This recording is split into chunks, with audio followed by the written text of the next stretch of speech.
લોકમત ન્યૂઝમાં આપનું સ્વાગત છે। વડોદરા જિલ્લા સયાજીપુરા 24 જિલ્લા પંચાયત અને તાલુકા પંચાયતનો જનસંપર્ક કાર્યક્રમ આજે સાંજના યોજાયો હતો। 26મી એપ્રિલે યોજાનાર સ્થાનિક સ્વરાજ્યની ચૂંટણી હવે નજીક આવી ગઈ છે। ઉમેદવારો પ્રચાર પ્રસાર વેગવંતો કરી રહ્યા છે। ત્યારે વડોદરા જિલ્લા સયાજીપુરા 24 જિલ્લા પંચાયતના ઉમેદવાર કમલેશભાઈ પટેલ ઉર્ફે બકાભાઈ તેમજ તાલુકા પંચાયતના ઉમેદવાર બ્રિજેશભાઈ ઠાકોર દ્વારા મારો મત વિકાસ માટે ભાજપ માટેના સૂત્ર સાથે અનંતા લાઇફસ્ટાઇલથી જનસંપર્ક ફેરણીનો પ્રારંભ કર્યો હતો। આ ફેરણી અનંતા સમૃદ્ધિ, ઉનળદીપ, દેવકૃપા, ધ પેલેસ, સૃષ્ટિ ડુપ્લેક્સ, સહજાનંદ, ગિરિરાજ ગ્રીન્સ થઈને આઇવરી ગાર્ડન ખાતે ફેરણીનું સમાપન થયું હતું। ઉમેદવાર કમલેશભાઈ પટેલ ઉર્ફે બકાભાઈએ જણાવ્યું હતું કે ફેરણીમાં ખૂબ જ સારો રિસ્પોન્સ આવકાર છે। એના પરથી લાગે છે કે અમારી જીત નિશ્ચિત છે।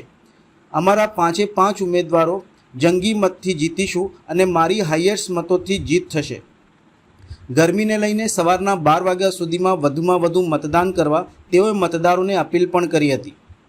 તાલુકા પંચાયતના ઉમેદવાર બ્રિજેશ પટેલે જણાવ્યું હતું કે ખૂબ જ સારો પ્રતિસાદ મળી રહ્યો છે, જનતા જોડાઈ રહી છે। સાથે મતદાનના દિવસે ગરમીને ધ્યાને લઈ વહેલી સવારના મતદાન કરવા પણ તેમને અપીલ કરી હતી। આવતીકાલે ફેરણીનો છેલ્લો દિવસ છે, પરમ દિવસે રેલી છે, તો અમે રેલી વિજય રેલી તરીકે કાઢીશું। મતદારોના મળતા પ્રતિસાદ સમર્થનને લઈને તેઓએ જીતનો આશાવાદ વ્યક્ત કર્યો હતો। બસ ફેરની ચાલુ છે અમારી। આજે સયાજીપુરાની બધી સોસાયટી અનંતા છે, ઉનળદીપ છે, પછી દેવકૃપા છે, આ બધી સોસાયટીઓમાં અમે ફરીએ છીએ। ખૂબ સારો રિસ્પોન્સ છે અને ખૂબ સારો આવકાર છે। એના પરથી એવું લાગે છે કે ભાઈ અમારી જીત નિશ્ચિત છે અને અમારે 5 ઉમેદવારો અને મારી હાઈએસ્ટ જંગી મતથી અમે લોકો જીતશું। ક્રમાંક નંબર મારો 2 નંબર છે। ક્રમાંક નંબર મારો 2 છે। લોકોને અપીલ એ જ કે ગરમી ખૂબ છે તો સવારે 12 વાગ્યા પહેલાં જેટલું વોટિંગ થાય એટલું કરી દે, કેમ કે પછી 12 થી 4 લોકો નીકળે નહીં ઘરમાંથી।